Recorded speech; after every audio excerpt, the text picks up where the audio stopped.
All right, good afternoon, everyone. If you would please take your seats and finish up your conversations, we will kick off our panel.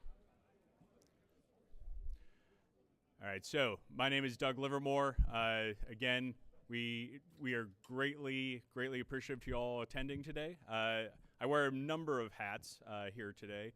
I am the Vice President for the Special Operations Association of America, the Director of Engagements for the Irregular Warfare Initiative, Senior Vice President of Solution Engineering at CENTCOR Group, as well as a Lieutenant Colonel in the Army National Guard, the Deputy Commander for Special Operations Detachment X. So this afternoon we have a wonderful panel on Operations Intelligence Fusion and Strategic Competition. I wanted to introduce this panel by talking about the fusion of intelligence and operations in the gray zone, particularly as it applies to strategic competition in South America and the broader Western Hemisphere. This is a region that historically has, I think, has gotten some short shrift, as in particular over the last 20 plus years of the global war on terror, we have been focused mainly in the Middle East, I'd say more recently in Eastern Europe with Ukraine, and then, of course, the ongoing efforts to pivot to the Pacific and deal with China as our pacing threat. Intelligence must now be predictive, proactive, and effects-driven, no longer reactive or narrowly focused on the left of launch, but left of crisis. For those of you that have been engaged in the irregular warfare space or have been students, and again, we pride ourselves in bringing together the practitioners, policymakers, and academics in this space, we are well aware of the need to be looking left of bang, left of crisis, to set the theater, to establish the mechanisms, establish the human and physical infrastructure, to work by, with, and through our partners and allies to build influence. However, this is something that I think in the South American context has not necessarily been particularly well appreciated, particularly as we look at our engagement with South America through the lens historically of counter-narcotics and more recently immigration. Today's panel will bring together an incredible lineup of professionals with experience across policy, operations, and strategic intelligence. They'll help us think about how we integrate operations and intelligence from the very beginning of a campaign and what it takes to outpace adversaries across the full spectrum of competition. Now, I want to take a moment. I will introduce each of our panelists and then give them a few moments or a few minutes for their opening comments, and then we'll move to the next panelist. And then at the end, I would like to open up to some questions. First, we have Major General retired Jim Linder, the former Chief of Staff for U.S. Special Operations Command. Major General Linder is a seasoned special operations leader whose military career includes commands at every echelon, from Special Forces detachments to theater-level Special Operations Commands and Task Forces. As Chief of Staff of USSOCOM, he helped shape the integration of operations planning and intelligence across the global Special Operations enterprise. He also served as Commander of Special Operations Joint Task Force Afghanistan, where he directly oversaw operational intelligence fusion in one of the world's most complex environments, before which he was the Commander of Special Operations Command Africa, with its own host of challenges operating in incredibly austere environments. Since retirement, General Linder has remained engaged in strategic consulting and national security advising, offering perspectives on how SOF and the intelligence community can work hand in hand against evolving threats. General Linder is currently the president of Tenax Aerospace, a leading provider of highly modified special mission aircraft with offices in Mississippi and Arlington, Virginia. General Linder, I'll hand it over to you for your opening comments. Thanks for that, Doug. First of all, thanks for the invite from the Irregular Warfare Institute and also the Special Operations Association of America. It's certainly a privilege to sit up here with this distinguished panel, so thanks again for the opportunity to be here. I want to talk just a little bit about mindset, and then I'll flip it back over to you, Doug. But when I think about mindset, I got to ask, where we are today. So if you consider that the setback and the Iranian nuclear capability is it really didn't eliminate the threat. If you think about there really isn't an apparent political endgame in Gaza. If you think about Putin is still grinding away in Ukraine and threatening former Soviet countries, all while the CCP is standing in the shadows, building economic and military capacity across both Central and South America, but also the Dark Continent.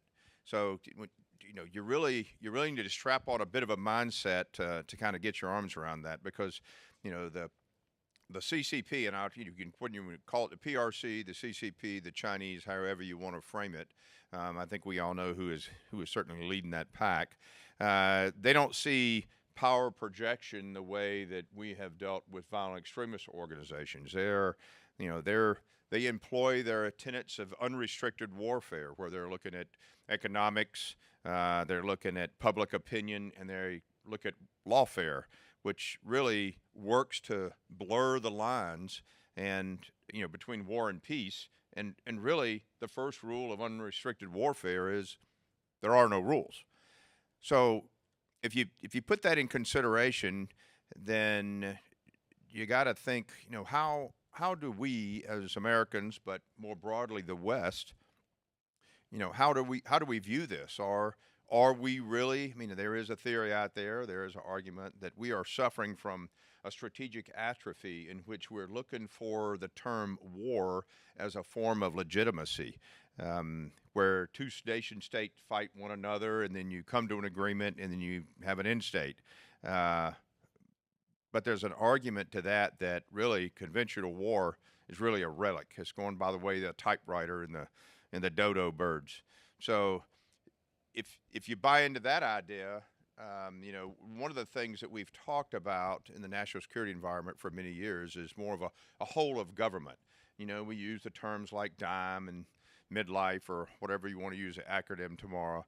But really, are we not at a whole of nation? So if you're going to look at the competition environment that we're in, should we not be whole of nation, or whole of society, however you want to view that, where it's every citizen, it's academics, it's the business community, it's technical industry, it's everybody in this room.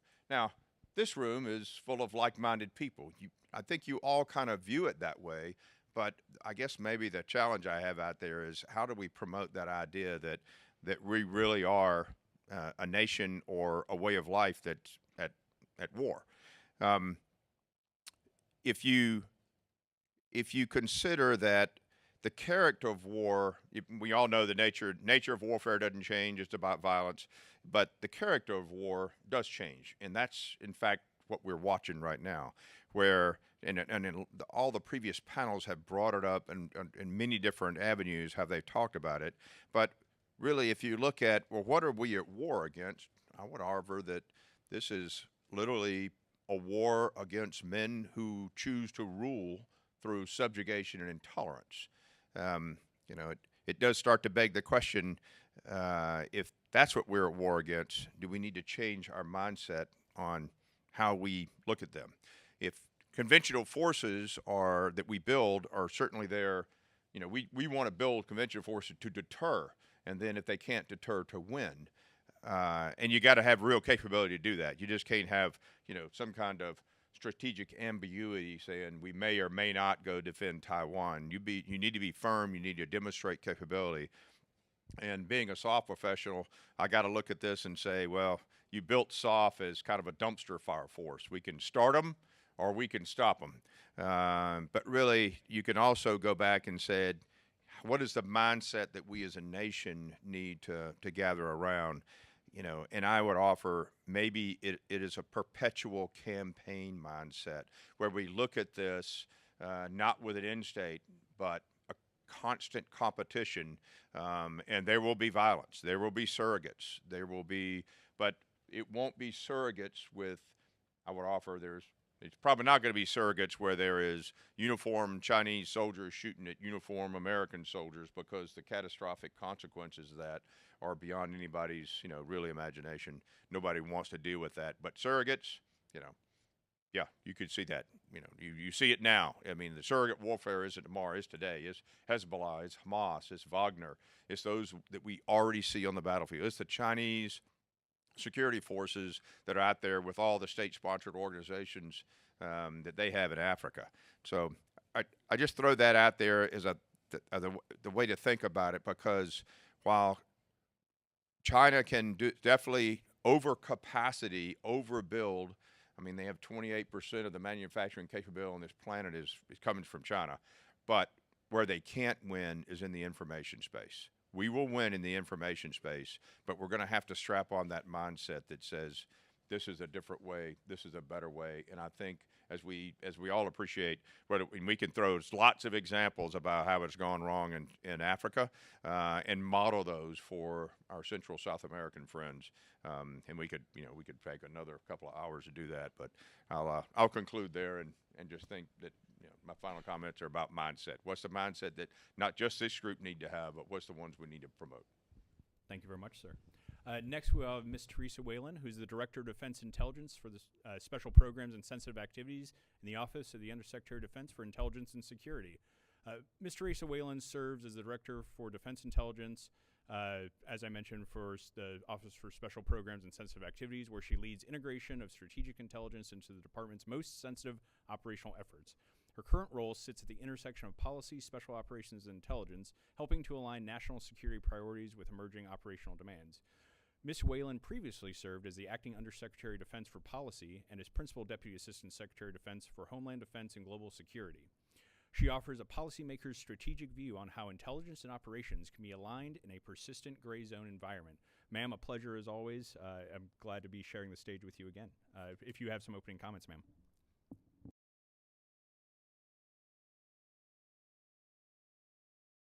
Okay, got it. Sorry. Technically challenged here. So thanks, Doug. Appreciate it. And great to be on a panel with you again, and also you as well. So I sort of come to this forum with not a lot of background on South America per se. Most of my background working on third world type issues is on the African continent. I also did some work on the Balkans in the 90s, which I began to realize was sort of just like Africa, but a lot colder in many ways. You had some of the same dynamics going on in the Balkans as we did in Africa. But in the context of ops intel fusion, I think there are some interesting parallels between South America and the Africa environment that we can sort of draw lessons from, and I think it goes both ways in terms of understanding sort of the unique dynamics in these two parts of the world as they apply currently to our sort of global competition with China in particular, that being sort of the primary focus. Russia being a little bit more of a secondary focus, but nonetheless, actually, a very potent player that we can't forget. So one of the things that I would take note of and sort of throw out to you for consideration is when we think of ops intel fusion. Now we now see that in the context of our sort of 20 plus years of counterterrorism operations in the Middle East and Afghanistan, to a certain extent, in the Horn of Africa, but primarily in the Middle East. And it was really all about sort of find, fix, finish. It took us a little while at first to even sort of realize the importance of the relationship, the symbiotic relationship between the operators in the intelligence community.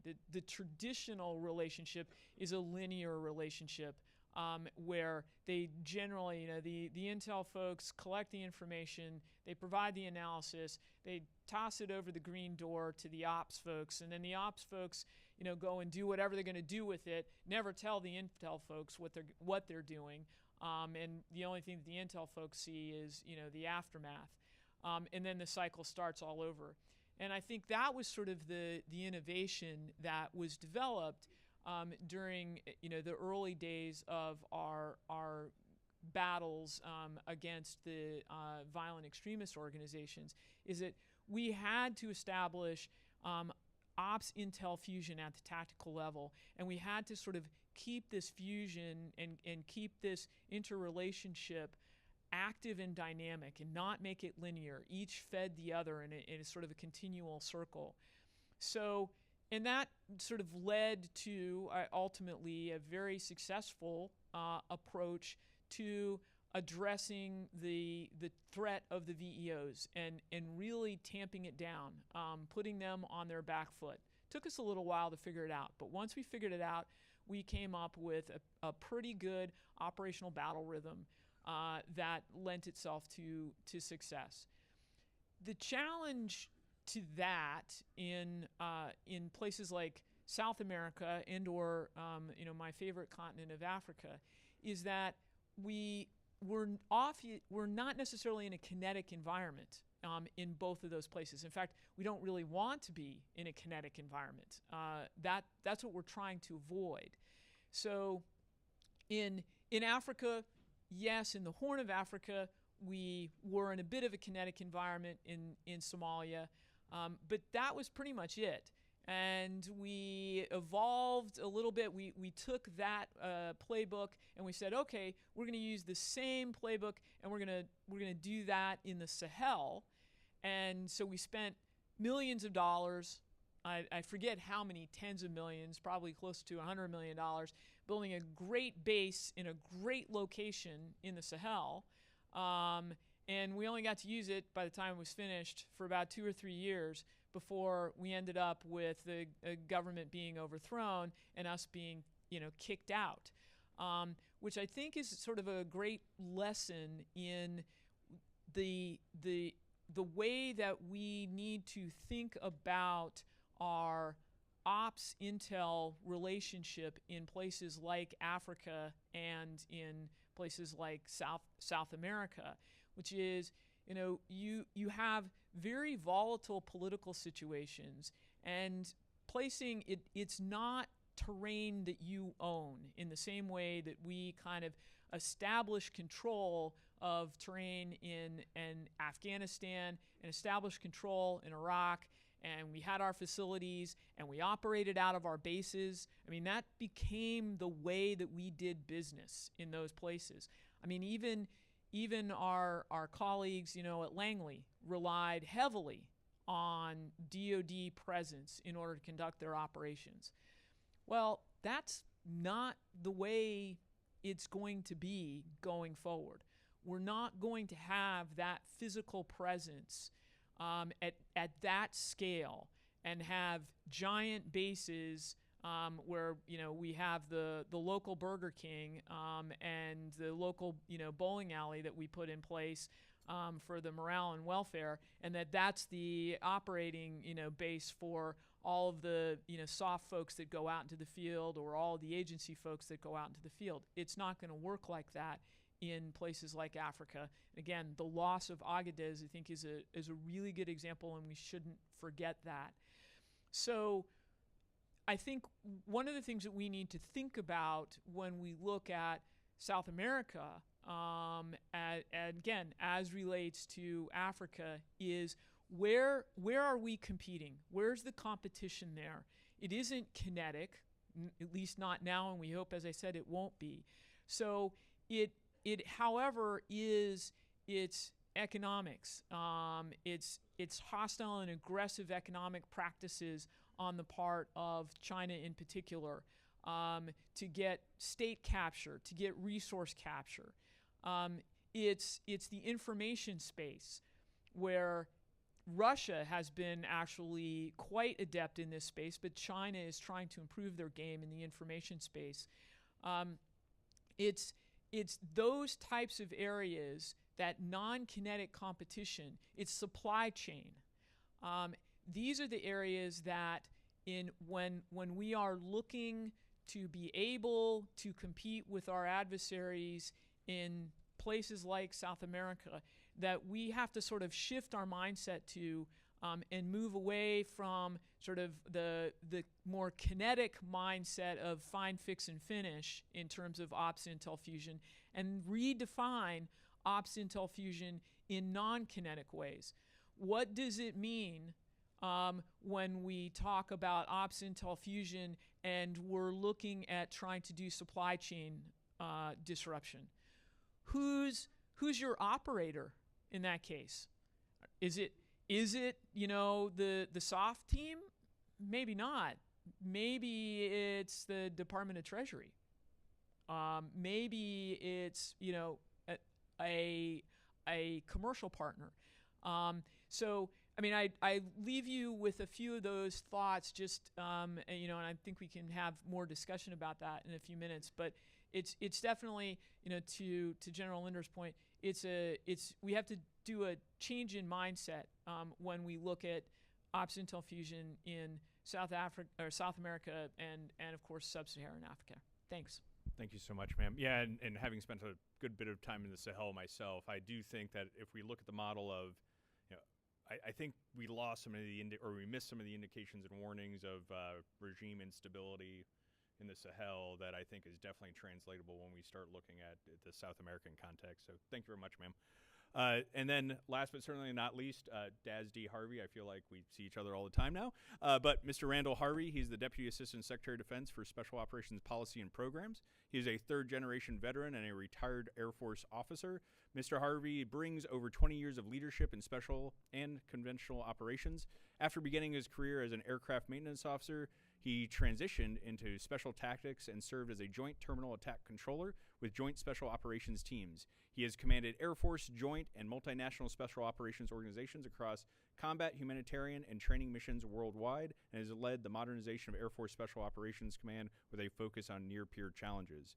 In his policy roles at the Office of the Secretary of Defense, Daz D. Harvey has advised senior leadership and congressional committees on complex Middle East dynamics, including Iranian aggression and U.S. withdrawal from Afghanistan.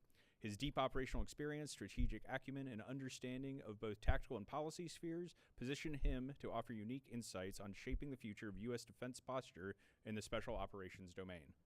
Sir, over to you. Thanks, Doug. Can you guys hear me? Okay, yeah.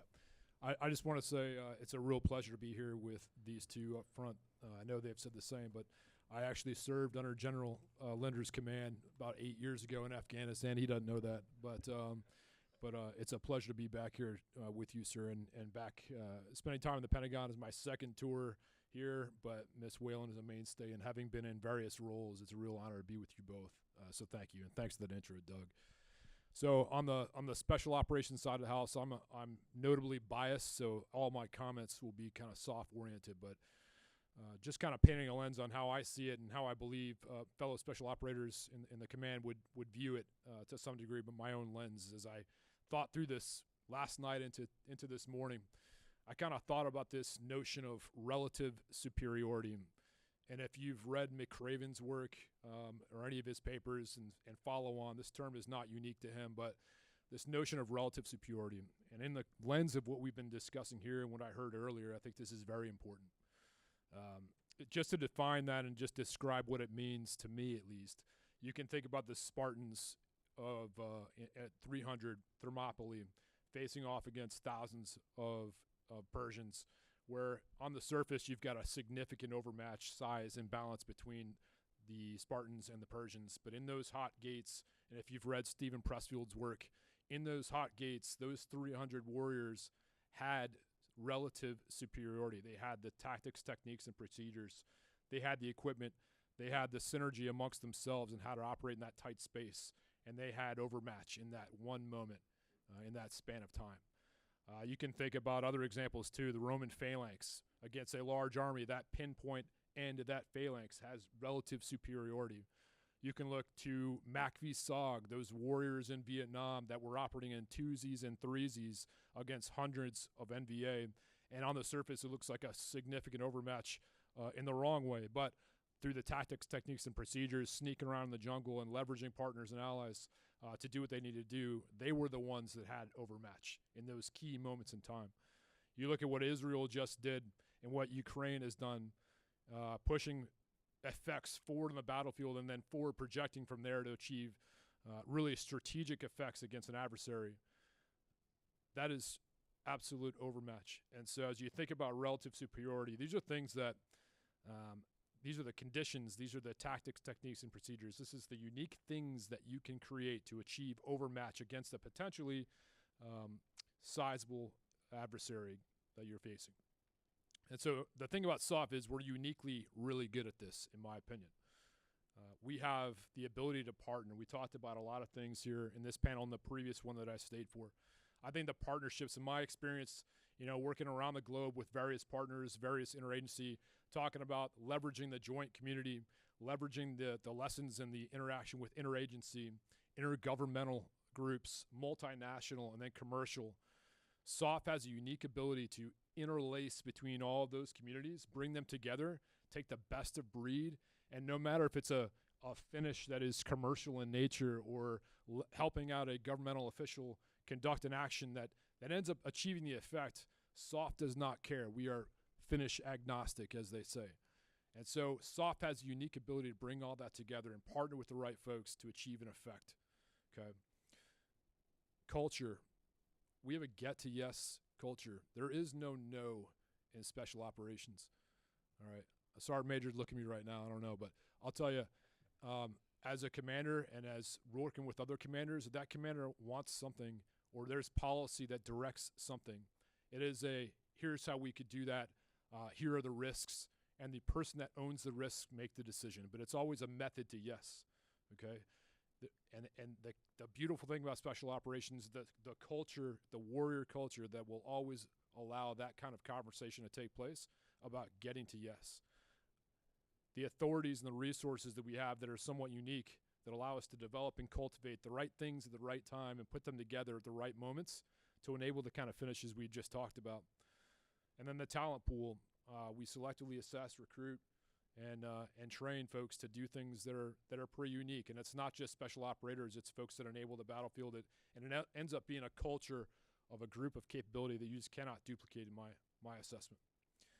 And so the last thing on that note is you apply that talent pool and those capabilities and that look and the ability to achieve overmatch on a global scale. And whether you're looking at Africa or connections in the South America or taking lessons learned from SOC in Europe and applying that to SOC South and what they're doing over there, this is how special operations works. And it's going to be critical as we go to communicate and establish those lessons learned and proliferate across a wider enterprise. The last thing I'll say is that, leveraging these unique capabilities special operations has across the joint interagency, intergovernmental, multinational, and commercial spaces, weaving together partnerships to achieve effects, that enables unique access. Doesn't mean physical access, it could mean any type of access we're talking about. Leveraging that access to understand what adversaries are doing, what they're capable of, and what vulnerabilities they have. And then working across the enterprise to figure out methods and tactics and capabilities that we can bring to bear to create effects and project effects when we choose. Okay. And again, that may not be a joint effect, that may be a big joint force effect, that may be a very long kinetic effect, it may be an arrest, it may be anything we choose it to be, but leveraging all those pieces of the puzzle to bring together the ability to project effects. These are the things I think will be critical as we consider South America competition. How can we leverage our relationships? How can we leverage partnerships? How can we leverage our culture to achieve overmatch when it counts? Final thing I'll say is that as we've talked about conflict, we've talked about competition, this piece in between.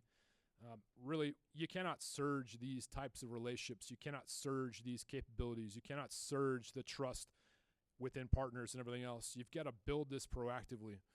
And so these are things that we face every day, and this is the left of bang conversation that we think is so important, and then within SOLIC we try to emphasize every day within the Pentagon to try to perpetuate.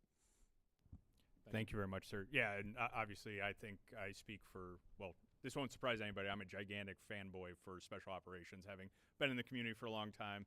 I would absolutely agree with your point, sir, that when it comes to what could be the catalyst for exactly what we're looking for to advance this ops intel fusion and that left of bang focus, while it is not exclusively a responsibility of the SOF enterprise, I think we really are like that special sauce that helps gel all that. I did have a quick follow-up for you, sir, based upon my wholeheartedly agreement with your position on SOF itself. But all of that said, how do we capture that? How do we harness that? How do we institutionalize that process? Specifically, what policies or structural changes do you think are most critical to enabling that fusion to which you were speaking about earlier in campaigning, before our adversaries reach their own objectives? Yeah, it's a great question, Doug. And I'd say we're already kind of doing it right now. We talked on SOC South, SOC Your Special Operations Command, Southcom, and UCOM. We're interfacing and we are integrating the joint, the interagency, the multinational, the commercial spaces right there, real time, right now. And I think we need to tell that story much better within our enterprise and the whole of government, and make sure that that is well known. And as we talk about the next steps with our policy and directed policy, we have clear priorities from the president, clear priorities from the Secretary of Defense and where they stand. And it's really lacing within those to try to understand how SOF can enable us to defend the homeland, enable us to deter China, and then leverage burden sharing to get after our objectives. But really having the lens of this partnership across the joint interagency, intergovernmental, multinational, and commercial spaces. So to your point, I think that is codified in policy, that is directed, that needs to be part of the NDS and some of our other documents that talk about how we can leverage a whole of government approach to get after competition to enable best preparation for conflict. Over. Thank you, sir. So very briefly, I just wanted to wrap these thoughts into a quick bow, and then I'll take it over to questions. General Linder, you and I have had, I think, versions of this conversation. So again, I wholeheartedly agree with your whole of government, whole of society, the requirement to drive forward. This is similar to a conversation that I was having over at the Irregular Warfare Center yesterday, where we were talking about that education piece insofar as it relates to the American people. Historically speaking, Americans, with the protections of the two oceans to either side, have largely been able to take sort of a complacent view towards global threats. And it's not until we get punched really hard in the nose with either Pearl Harbor or 9/11 that we kind of realize, like, oh shoot, the world is a scary and dangerous place. Maybe we should all band together and do something about it. I do think, obviously, I think everybody in this room appreciates it, but as we look to how we educate the broader American society, like, the risks are very real. Our adversaries are engaged in irregular warfare campaigns against us as we speak. We see it every single day in our own backyard in Central and South America, in Africa, in Europe, even right here in the homeland. Ma'am, your point when you were talking to the transition from our historical GWAT F3 EAD to our more holistic and I will say our less centralized and our more parallel efforts to constantly keep trying to keep the unblinking eye to see those indications and warnings to avoid that strategic surprise is incredibly important. And like you said, and actually remind me of something, Tony, we were talking about yesterday, where how do we leverage our interagency partners at Commerce, at Treasury, places that as warfighters we generally don't think of them as like the finish option. And then DASD Harvey, again, can't agree with you strongly enough on SOF as the Spartans, or as the glue that holds together and drives forth as the catalyst. So having been, I was at OUSDINS previously, and then I was at SOLIC a few years ago, so I was there for the National Defense Strategy process under the last Trump administration. I'm really, really excited to see these new priorities and this new guidance get basically institutionalized, and I do think that this will set us up for success. At this time, I'm going to open it up to questions from the room. We have some microphones going around, so please just raise your hand and we'll get to you. When you stand, please just identify yourself and your office or company.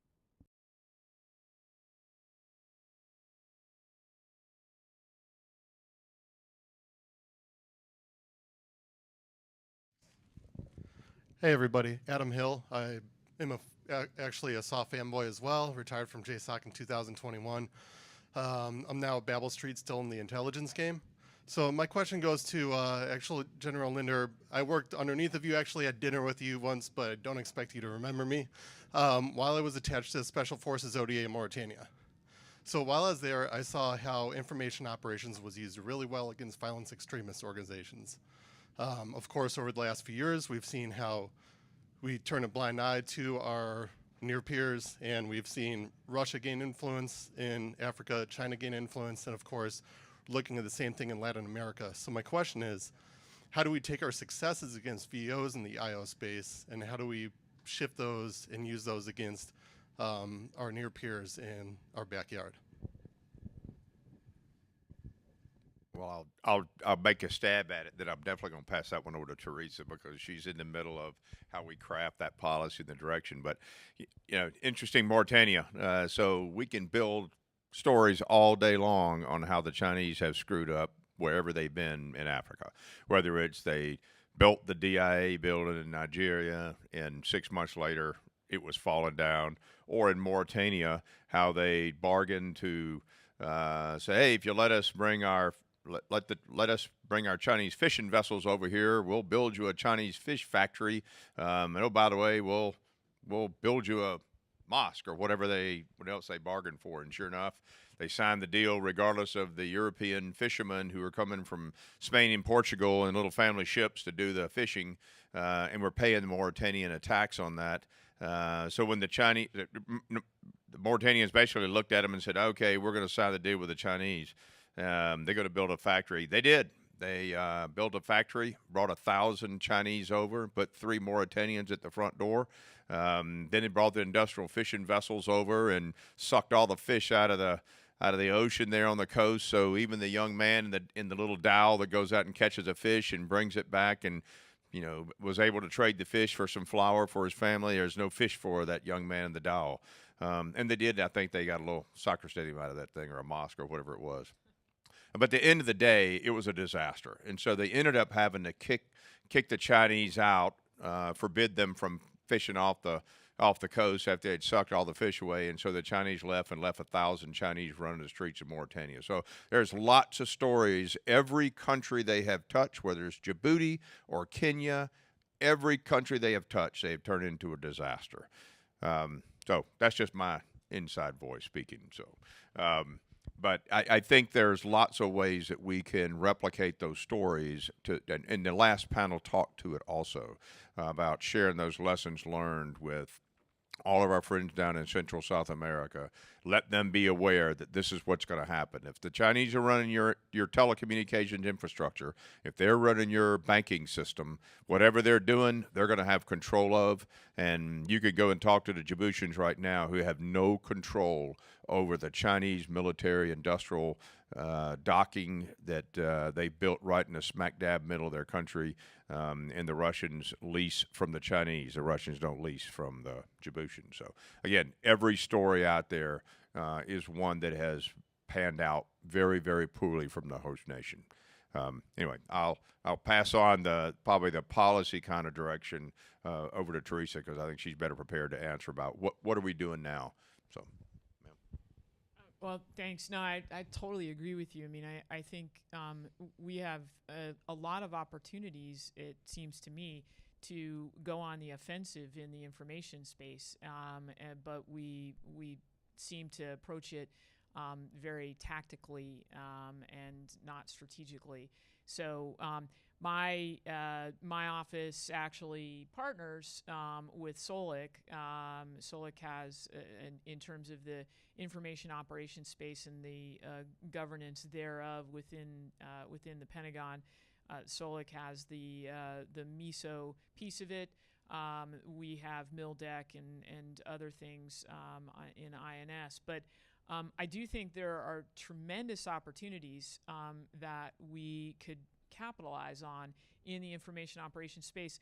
And you're spot on in terms of examples. I mean, if we're trying to sort of deter South American countries from engaging too heavily with the Chinese, there are plenty of examples, and we don't even have to be the voice. I mean, this is, I think, the interesting thing is many African countries have such poor experiences that they can be the voice. So talk about burden sharing and leveraging our partners. If we look at the partnerships that we developed and we leverage those partners who have had negative experiences with the Chinese, for example, or even with the Russians, a little bit less of a problem in South America right now. I think we can sort of turn the tables on them. And so I think we need to look for those opportunities to do that. I also think that we need to do a much better job of taking advantage of the open source environment to get better fidelity in terms of human terrain and who we are delivering our message to. And I know this has been something that we tried to do in Afghanistan. In the early days, we had sort of the teams out there trying to get better human terrain analysis. It wasn't probably the most successful effort, but I think there are a lot of other tools and capabilities out there now where you can get great fidelity on local populace, and not necessarily just from social media.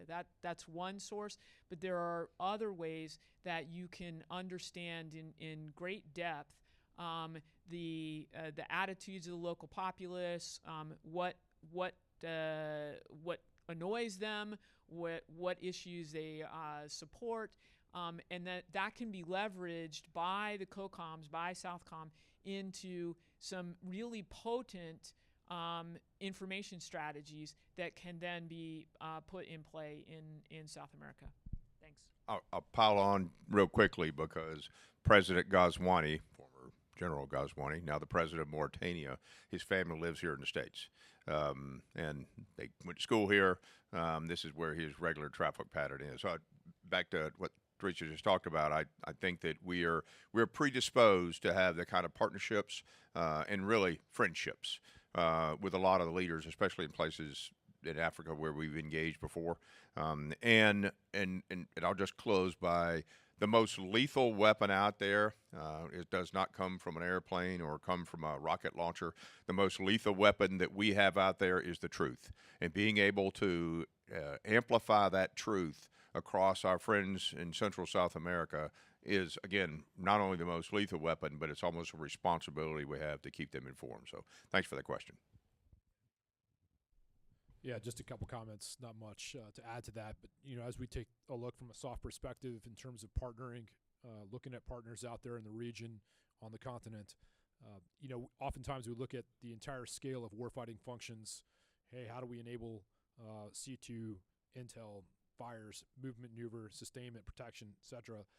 Oftentimes the information aspect of this isn't the first thing that comes to mind, but as we look to the future, absolutely concur with all comments here that one of the primary things that we should be imparting and should be enabling partners wherever they are in the world, but in this case, South America, it is this information space, and that is something that we can work with, train, provide assistance, and enable from a special operations capability. So it's something we're focused on, and absolutely concur with all comments. Thank you, sir. We'll take another question, please. Yes, sir. Bob Crowley. Well, not sir, ma'am, and sir. Bob Crowley. I'm with Halcyon Group International, and we provide a lot of IO support to DoD. General Linder, I've never worked for you or had lunch with you, so I'm sorry.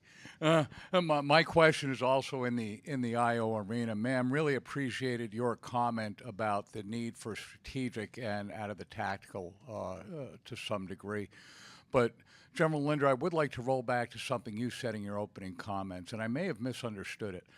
But clearly our instruments are somewhat limited in Latin America and the Caribbean, the South American AOR, unless things take drastic turns. One of those limited instruments that can be exceptionally powerful, of course, is information. Sir, I thought I heard you say that we will win the information war as a definitive, and I'm just thinking there might be some alternative outcomes there if approaches aren't taken carefully. And I just want to see why you think we will definitely win the information war against some relatively crafty adversaries. Thank you. I think it's an imperative that we win the information war because we're certainly not going to do it from a physical capacity scale. And so if the only way that we're going to, we're not going to own shore back in the United States and build, 400 ships a year. But we could leverage our partners to be part of that. We are not. We know we need to be focusing on. But in the form of manufacturing back in the United States, I would offer that there is a strong argument that if we just focus on things that are essential for people to have, chips, whatever that happens to be, then we don't have to outmaneuver them in the capacity manufacturing. We need to outmaneuver them in the human terrain. And you're gonna outmaneuver your opponent in the human terrain by winning it with information, by winning it with trust. I mean, if we want to talk about ops intel fusion, the way that works is you build trust. You build trust between the analyst and the operator. And that, and much about what Theresa talked about as in a post 9/11 period, we kicked that into a high gear because that was an essential part of getting past the silos that we had created between intel communities, different parts of the U.S. government, the military. We had just created our own silos because that's how you get resources. You have the better information, so Congress gives you more money. But when we were at a point of survivability in a post 9/11 period, and we strapped on the lens and said, "Okay, we're going to war," then that took a lot of the bureaucracy down. And that's my argument on the mindset. We need to be in a mindset in which, hey, we're at war. You need to wake up because everybody's at war with us. And we need to strap on a go-to-war mentality, whether that's in our manufacturing, whether that's in our ability to build weapons. But we will outmaneuver our opponents, whether it's it's not Russia, it's Putin. Whether it's Putin or whether it's Xi or whether it's the Iranian religious zealots or the youngin in North Korea. The fact is we're going to outmaneuver them with the element of truth. I think we'll outmaneuver them on the human terrain, as Theresa talked about, and that's where our investments need to be. The more we can capitalize on our partnerships, the better off we are. So it goes back to what does Xi want at the end of the day? Well, he wants global recognition. He wants to be recognized across the globe as the preeminent. The next thing he wants Taiwan. And if you don't understand geography, you might not understand why. If you do understand geography, you can take that Google Maps, if you will, and turn it, ever so slightly, and you can see why geography-wise Taiwan becomes critically important because he's stuck. China is stuck inside this shallow, if you will, and he's got to get beyond that first island chain, and Taiwan is a critical component of that to be able to launch a submarine so he can and the third thing he wants is the United States out of Asia. And so you can outmaneuver him on all three of those goals in the human terrain, I argued, much like what Theresa just talked about. I think that might be a longer answer than you were looking for. Sorry, Bob. We'll have lunch together. Nope. Okay. Well, unfortunately, we will not be able to take any more questions, but I did want to take a moment to thank our incredible panel, General Linder, DDI Whelan, Dazzy Harvey. Again, personally, greatly appreciative, and then on behalf of my organizations, appreciate you making the time to come out and share some of your thoughts. It was an exceptionally insightful discussion, and hopefully we can do this again soon.